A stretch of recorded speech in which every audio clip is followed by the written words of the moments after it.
What's going on, beautiful people? It's your host with the most, Mr. Meyer with the fire, here to take the collective vibration higher. I'm gonna smoke to that. It's Venus Day, Q&A. I think this is episode 4.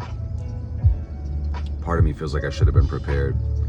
Because when you're committed to something, it's devotion. I plan on doing 4 million episodes. But technically this is episode 4? Oh my goodness, it's episode 4. Welcome everybody. Hope you're having a beautiful day. A blessed day. Put a smile on your face. This is a 2-part video, basically. First thing we're gonna do is get the vibe right. We're gonna talk a little bit about the astrology. And then we're gonna get into the questions that come from beautiful people just like you.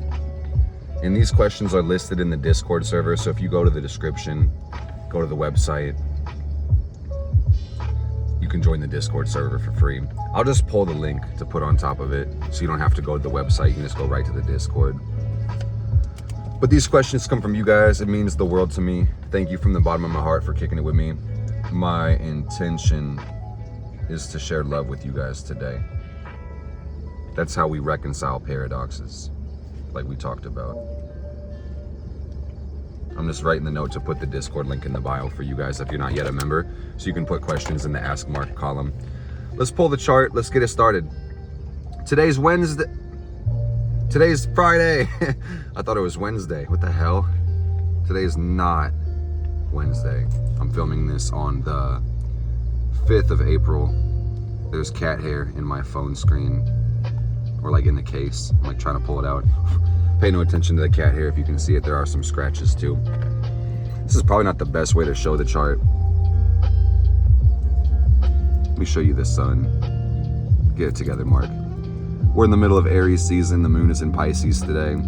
Whole lot of Aries and Pisces energy. We got 2 stelliums right here, guys. I could talk your ear off endlessly. I'm not gonna do that.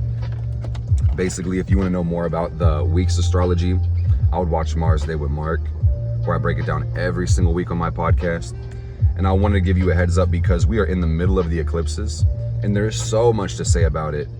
To save the time and attention today, I'm gonna make a new video tomorrow.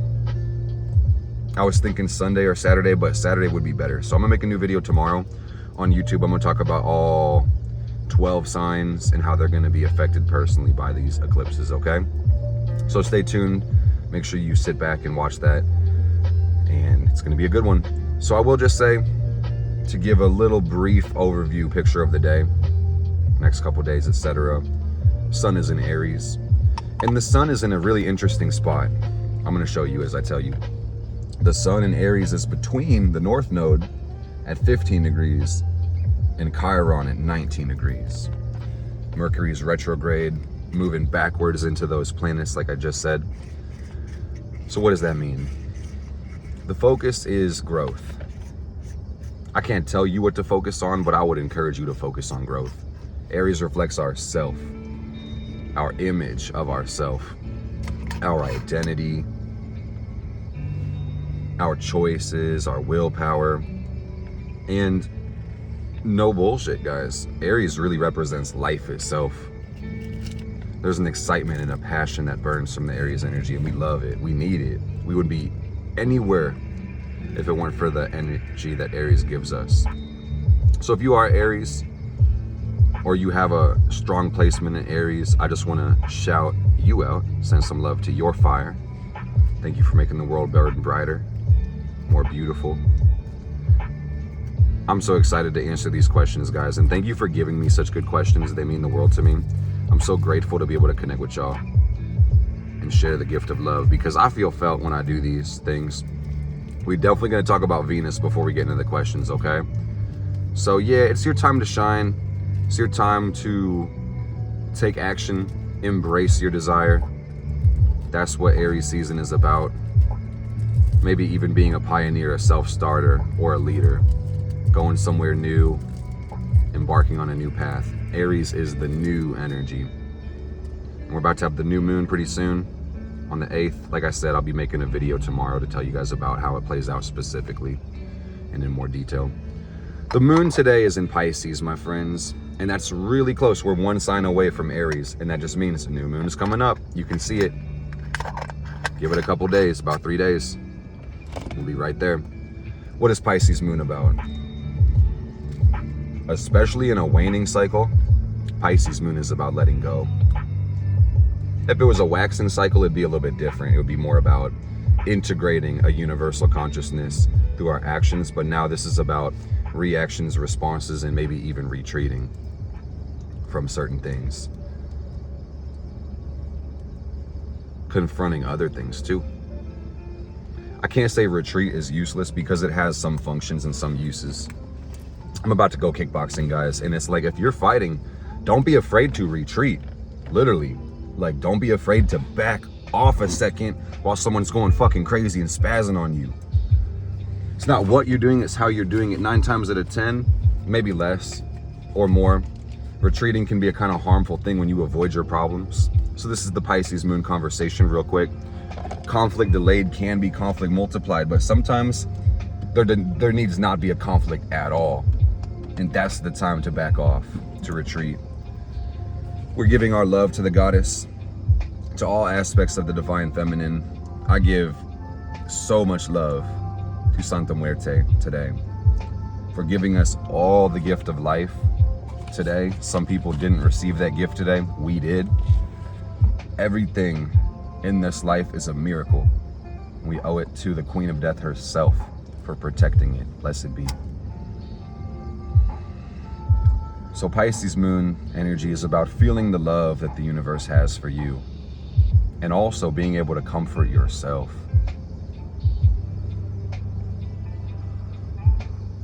This is a little bit more somber, but I'm telling you guys about the Pisces moon energy is that real shit. These next 3 days, while you may be able to have great interactions with people, just understand that deep comfort that you need as a spirit, you're the only one who can give that to you right now, okay? You can definitely share connection with other people, but what you're looking for is inside of you, truly. And it all depends on how you see this life, because that could be the most lonely and disappointing thing in the world, or that could be the most freeing, empowering thing in the world, and it's just how you choose to see it. So we are smoking the sun papers today. I don't know if you guys saw it. Sun energy to bring us healing, growth, prosperity, and joy, and some laughter. Let this be a fun one. Blessed be. Pisces moon is going over Mars in Pisces, so find ways to express your anger, your frustration, any attitude. I'm about to spaz, guys. I'm about to be kickboxing, so, you know, hope I can lead by example. I feel such a catharsis, such a release when I get physical exercise, so that's what I'm about to do. That being said, this one might not be a full hour. I'll probably cut it around 45 minutes or so. I coulda, shoulda, woulda left earlier. I gotta give myself time to change, etc. But I want you guys to know that while Mercury's retrograde and it's time to slow down and make shit make sense and really slow down and organize, pardon me, Venus just changed signs too, and it's time to talk about it. Venus Day Q&A. Let's talk about the love Goddess has for us. Aries stellium. Look at it. Venus just went into the sign of Aries. We have Venus at 0 degrees of Aries. I'm peeking at the aspects. Venus is making a sextile to Pluto, which gives us opportunities to evolve our love. Venus is square Vesta, saying cleaning up our heart, cleaning up our desires is kind of challenging right now, but this is the conversation. Truly. And if you are into astrology, you're already gonna know where I'm going with this. Pardon me. I'm so sorry, guys. If you're kind of new, you're getting into this, or you're working through astrology, this may be news. Venus doesn't necessarily like to be in Aries. I'm gonna be clear, she doesn't dislike being in Aries, but she definitely wouldn't choose to be here 9 times out of 10. Why is that? Venus is how we relate to each other. It's how we relate to ourselves internally. That sets the stage for every relationship. Like the way you connect with me is all predicated and molded and conditioned by how you relate with yourself. And that's true. It's something to think about, but most of us can probably see that immediately. Venus is about relationship. Venus is about life, love, and value. The things that we need. In some way, like pleasure, pain, survival, living things are conditioned by God, by nature, to like what they need. There can be weird circumstances where a person can be programmed to dislike the things that they need. If you're not getting it yet, think about an eating disorder. Think about depression, mental illness, things like that. Venus can get debilitated. So to look on the bright side, be optimistic, I would say that Venus in Aries, this transit, may actually be very cathartic for some people that are struggling with mental illness or eating disorders or depression or anxiety or self-love or self-harm issues, you know? Because why is that? I know I said Venus wouldn't want to be here, but let me tell you why she would want to be here now, because we do focus on the bright side. Venus loves Aries because this is self-love. So yeah, Venus's nature is to bring life, to bring connection, but when she goes through the opposite sign, Venus rules Libra, when she goes to the opposite, Aries, that just means it's time to indulge in the self. So Venus shows us what we find appealing, pleasing. And this is going to be your own personal pursuits and interests for the next 3 to 4 weeks while Venus goes through Aries. And I want to remind you about that stellium. You know, we have the North Node here. We have Chiron here. Got Mercury here. So Venus will cross over these planets, guys. And that's just going to mean that we're going to have deep healing when it comes to our love in these next couple weeks. Integration when it comes to our love. Things that are fated or destined are bound to happen in these next couple weeks because there's a conjunction with the North Node.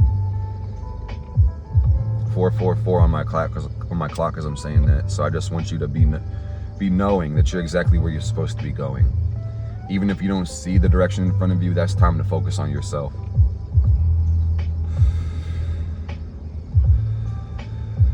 And also Venus is ruled by Mars. So I'm just going to keep it straight up with you guys. There's going to be a deep desire to have sex on some level. And we all do that differently, and we all have different interests. And that's also shown in your astrology chart if you were curious. But the sexual energy is going to be very high. It's totally cool however you relate to this conversation, because some people I know are completely asexual, where they're not interested in physical carnal love with others or even themselves sometimes, or at all. And that's totally okay. But the point I'm making, Venus in Aries says that if you forget about the biological human part, sex is the joining of two energies, and there's going to be a strong desire for sex in these next couple weeks. So be safe, respect yourself, know that you are a temple, and by that definition, most of these people, all the people who can't see you with the same level of consciousness, they don't deserve to step in your temple, much less sit there and pray on your altar and make a fucking picnic on the altar. So respect yourself, protect yourself. Remember, rejection is protection. Don't be afraid to tell people no. This is actually the thing I need people to do, is like work on telling people no, because this is selfishness personified on some level. And that's gonna mean protect yourself. Keep your wits about you, man. I'm an empath, truly, and I don't want to get dark really quick, but I kind of feel the need to say that being a woman is not easy. Being a man is not fucking easy, but I'm an empath, so I'm walking around, I'm a strong, tall man, and I know that just me being a man evokes fear from certain women, because women may have experienced danger, oppression, or assault, you know, and I have too, so I can empathize with women. I just know that it's hard to walk in a world full of fear, so you have to walk full of peace. And the only way for people to do that when they feel scared or afraid of external dangers is to become dangerous. That's the only way, guys, that I've learned. So I'm saying this from a person who's carried way too much fear and paranoia, because I've gone through some of those violations. You know, I know what it's like. That you got to be dangerous. Learn how to fight, learn how to shoot, learn how to defend yourself, learn how to pop off at a half a second's notice or less, and then you won't walk in fear. And on a more light note, Venus Aries is about enjoying yourself, having fun, investing in yourself, committing to purpose, saying fuck whatever anybody else has for me, even though you might be in great relationships and have great partnerships and love in your life. It's just saying, you know, ultimately, I'm the one who's going to make me happy. I'm the one who's going to bring me forward. A good relationship, a great relationship, will give you the space to pursue your passions independently and then collaborate at the same time. In other words, if you're not speeding me up, you're slowing me down. Genuinely, it needs to be that selfish. There's nothing wrong with selfishness in and of itself, but hear me out. Love is about selflessness. Love is unconditional. Love is about connection, not competition. So it's about unifying your masculine and feminine. You have to be able to embrace the will to exist, but then the need for love simultaneously. And that sometimes feels like a paradox, but that's the chariot, that's the moon, that's Cancer energy. You have to go within, and it'll make total sense. So I feel like that's the gist of the conversation, is that also, Cancer energy, Vesta and Cancer, square Venus, just know that family matters. Know that family is the only reason that you're here. So unifying family is the priority right now. We think of priority means prior. We think of this before we do anything, before we invest, before we have fun, before we even test something. We think about family first. And that's the bottom line. Family is all we have.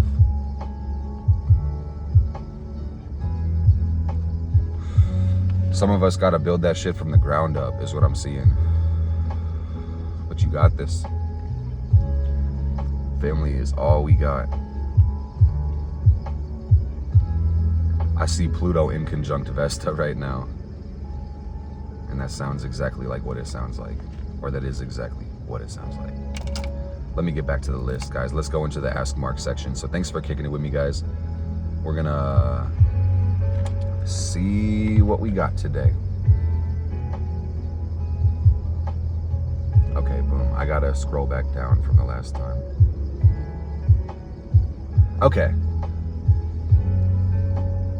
And I'm still thinking, guys, that I want to do like made up funny names. I'm trying to make them sound like humans this time. I think that would be the best. So, basically, this question comes from, there's a lot of Georges in the Discord, but his name is George Gutter Awning. George Gutter Awning says, I don't know the exact time I was born, only the hour. Would my chart still be close enough to gain insight, or is it kind of a moot point? And that's a really good question, because a lot of people kind of don't have the exact time, but I would tell you that definitely plug it in and go for it, because the ascendant in your chart will change every 2 hours. So you may potentially have the correct rising sign, potentially, and then the moon will switch signs every 2 to 3 days. So if you look at that time, the day and time you were born, and your moon is between like 8 to like 24 degrees of the sign, you can pretty much, or like 22, you can pretty much know that your moon is in that sign. But also, if your moon is like higher or lower than that, your moon may have enough time to switch signs throughout that day. I hope you're seeing what I'm saying, but definitely run that chart. Especially if you know within the hour, you're pretty damn close, dude. You're lucky that you got the hour. That's really good. So go for it. It's absolutely not a moot point. And there's people that I read for even that don't have their time at all. And you can still get a good reading too. So always run it. Don't think that you can't start just because you don't know exactly what time it is. Accuracy really matters. So you're going to get a whole lot more.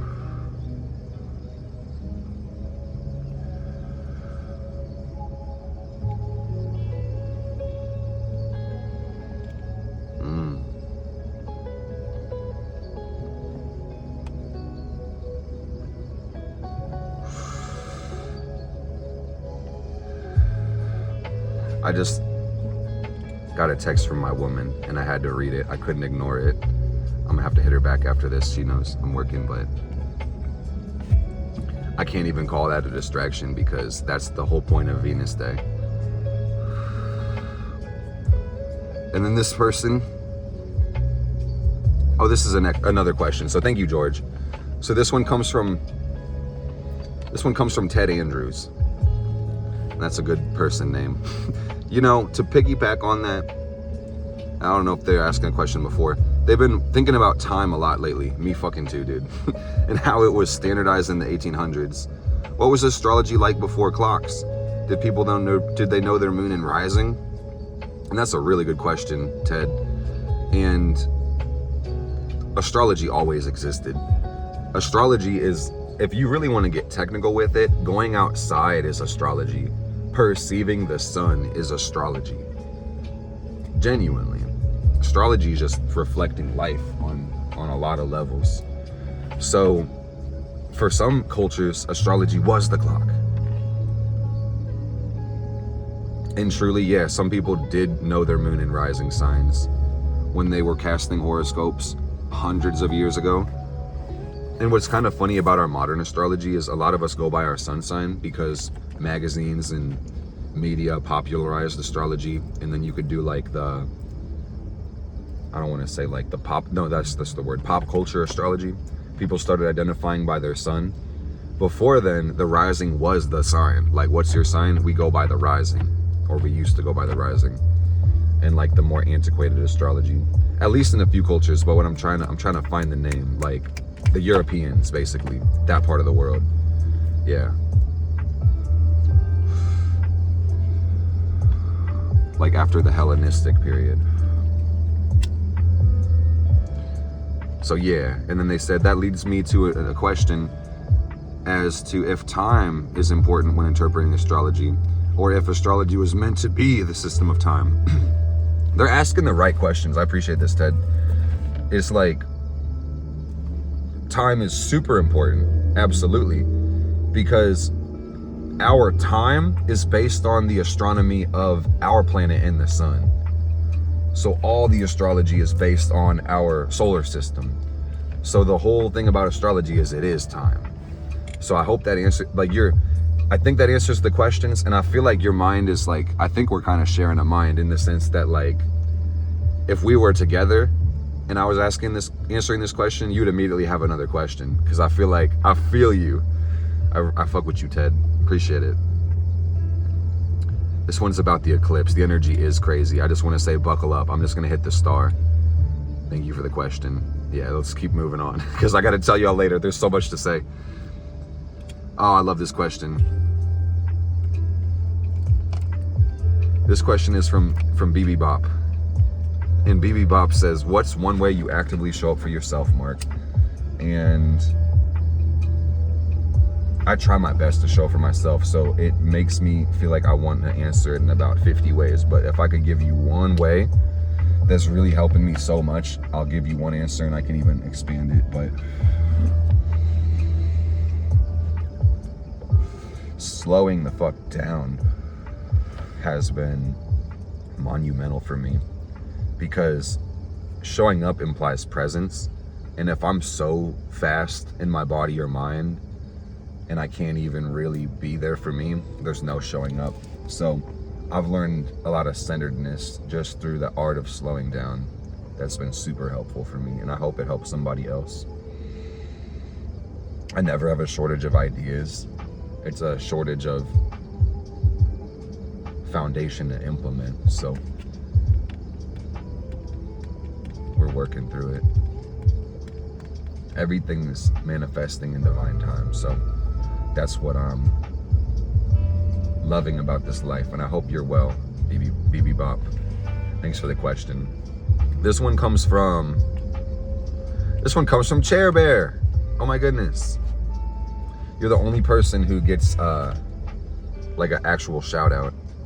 What's your favorite crystal? Shop moondaybycherry.com. moondaybycherry.com for all your crystal needs. My favorite crystal currently, I have so many. But I really think it's the malachite. I've been rocking the malachite a lot. Malachite is super good for your heart and your soul. Keeps you open. It helps you process traumas. A lot's been hitting with the eclipses for me personally, so this is just keeping my energy up, keeping me open while we process hard energies. But it feels good. It's hard for me not to say rose quartz because that's always a favorite. But those two go neck and neck for the heart. Share Bear also asked, what crystals are underrated in my opinion? I would say the most underrated crystal is clear quartz. It's the master crystal. And most people know about it immediately when they start healing with crystals, and then they kind of forget about it. I know that was my experience. Clear quartz can do anything.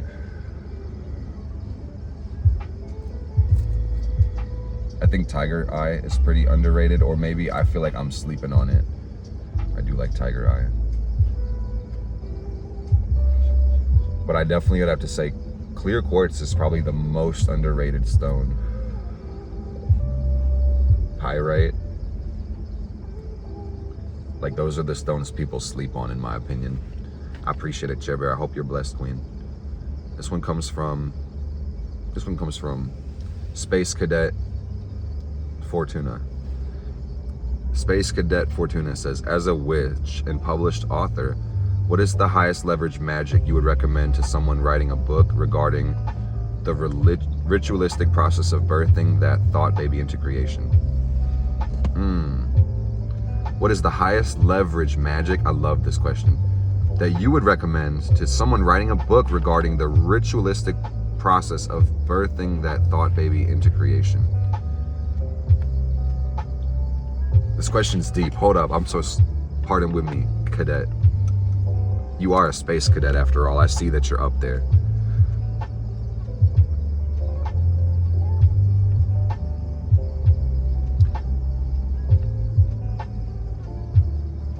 Got you. I got you. Yeah, what I would do is clean your room, set up your office, and then cast a motherfucking circle, light a candle.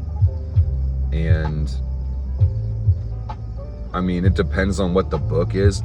What I got confused about and stumped on and had to think for a second was like, are you writing a book about writing books? More power to you wherever you go, but I'm just not understanding. I have a shit ton of questions for you, but ultimately the answer remains the same. It's like, clean your space, open up circle, and then call in the powers that you need. Ask yourself what the outcome is.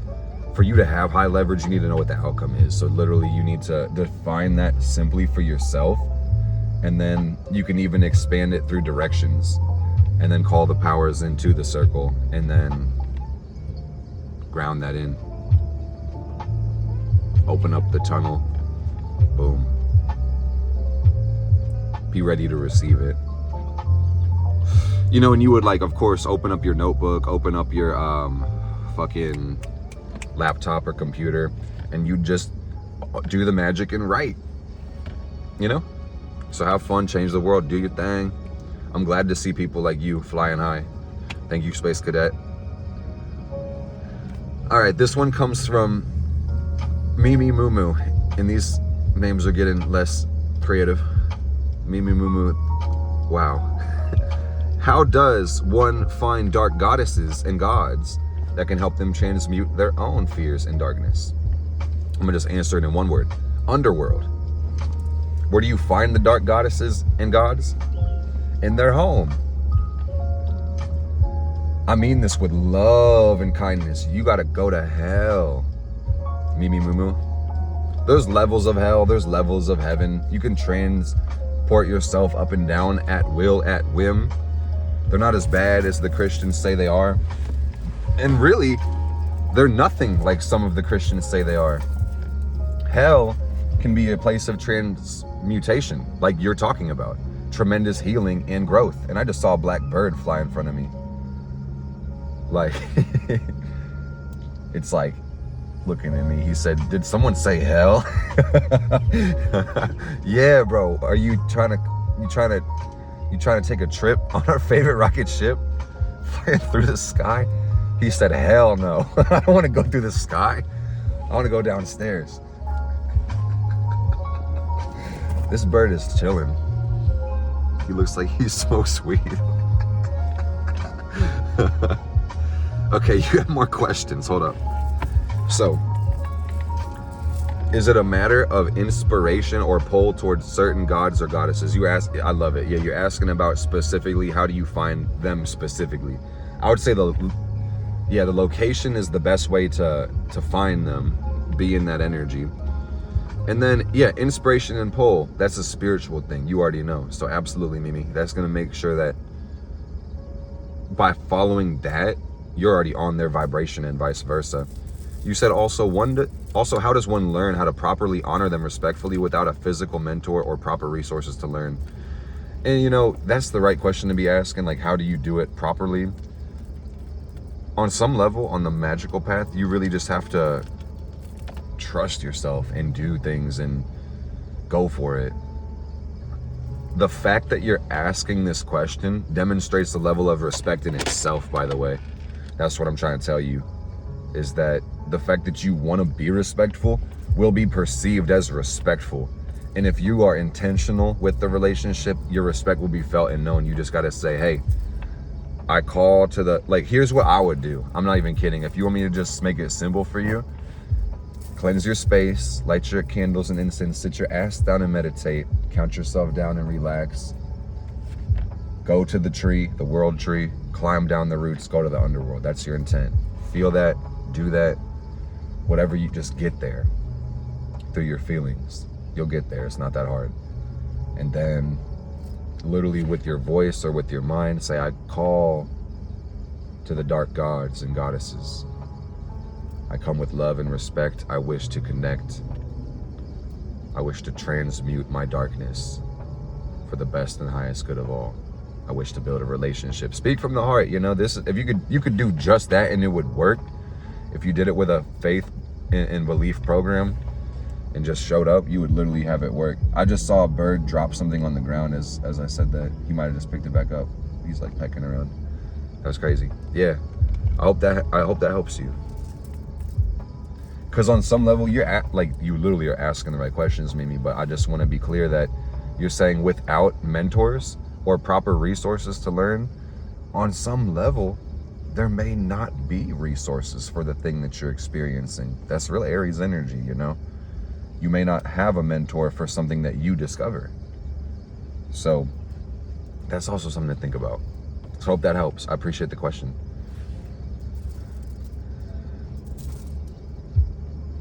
This one comes from Banana Catman. And Banana Catman says, is Vesta the balance between Virgo and Scorpio? And I've read that. I heard that. I've seen it. There's a book by Rachel McCabe called The Sacred Secrets of Vesta. It's the astrology of Kundalini rising. And they do say that there's a lot of opinions, but Vesta really does play out as Virgo energy with the depth and the focus and the purity. But it is fire. You know, she's the fire goddess. So Scorpio, the passion, the Mars, you will see that it's very sexual and focused and primal and raw as well. And it's Kundalini energy, you know, so Vesta can be really, really sexual as well. So you can get Virgo and Scorpio. And that sounds like Libra, the balance between the two, but I don't know if that's necessarily even it either, but it's like maybe a mixture of all three. Something like that. But Vesta is an asteroid, so remember that it doesn't necessarily have to follow the same ancient rulership scheme, traditional rulership, as the other things. And what I mean is, like, it doesn't have to have the same, it doesn't have to be the balance or rulership of any of those that we talked about, those three. It could be something entirely, and the detriments don't even have to follow the same scheme either. So that's just something to consider as well. All right, gang, let's keep going. All right, this one comes from Toby Goes Around the Globe. That's a cool name. That must be your Nickety name. You must love to travel a lot. Toby says, was curious about your daily activities. Do people randomly approach you recognizing you from all your content you put out? That does happen every now and then.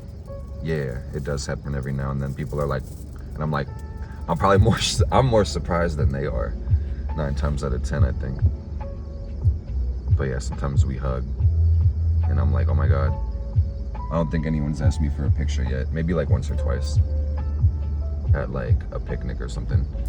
But it's always cool. It shocks me when that happens. But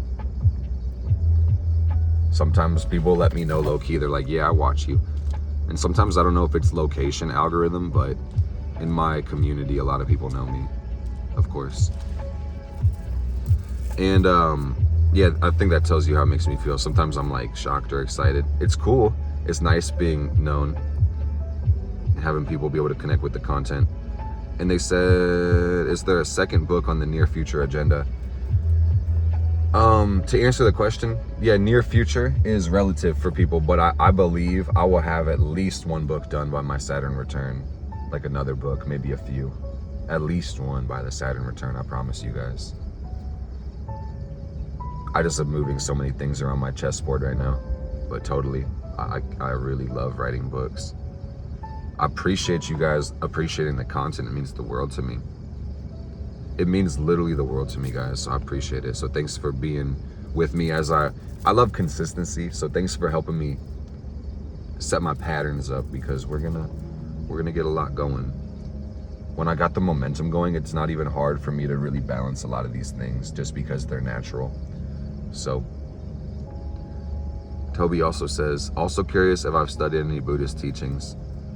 For me, not necessarily a religious person, but with the Bible and other religions, it can be a good tool for awakening. I've read a little bit about the Buddha. I resonate with it. I like to be at least aware of like what's going on in most cultures. So I think I generally understand it. I couldn't tell you the most detailed lens of Buddhism. So it's something for me to ponder on, investigate on. But I respect really like all religions until they get militant and hurt other people on some level. And I've never seen Buddhism do that. That's what I love about Buddhism. It feels very peaceful.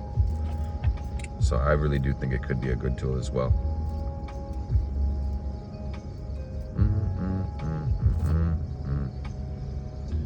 Yeah, I think I'm gonna read this question, because some of these, of course, we're gonna have to get into the next one.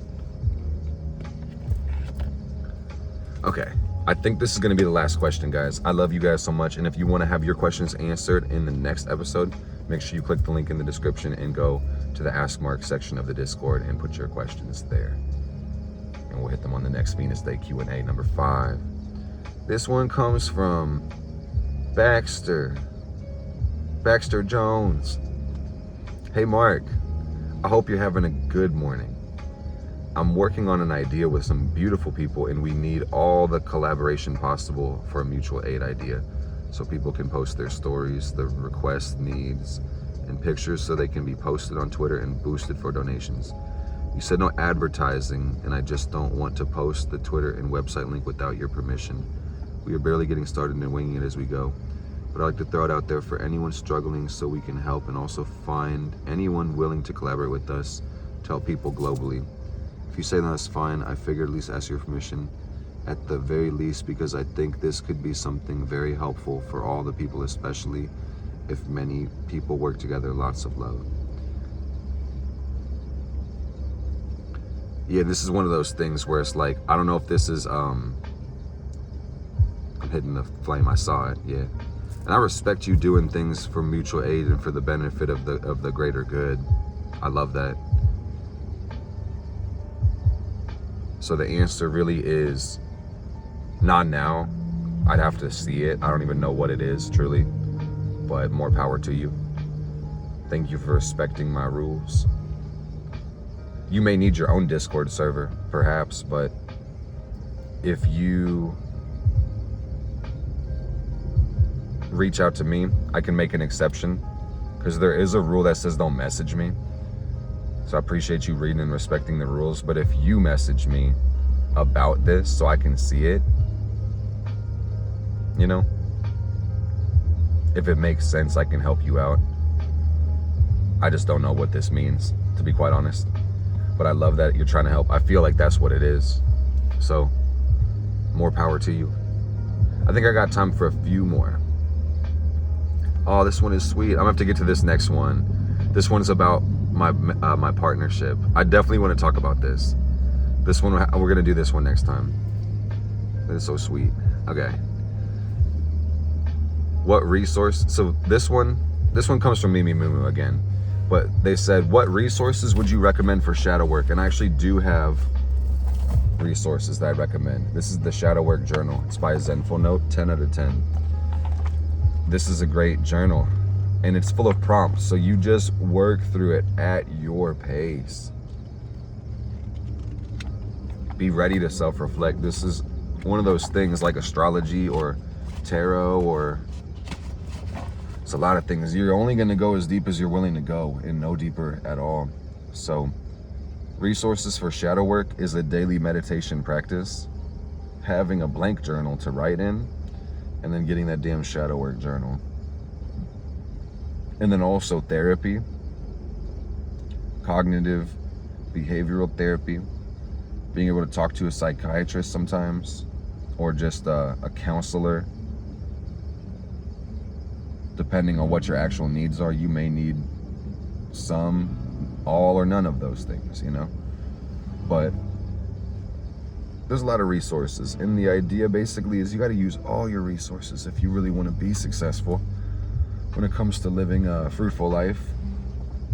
Your shadow work, clearing out the ick inside of yourself, living your purpose, building a great relationship, building a great business. You have to use all your resources, man. If you're lucky, you might not have to, but I wouldn't bet on it. I would do everything in my power to succeed, to align my life how I want to live it. It's my choice. So enjoy it. I hope you guys liked this video. If you did, just please leave a like for the interaction, for the algorithm. That's awesome. I don't need too much to keep this going. And if you want to leave questions for me for next episode, the link is going to be in the description.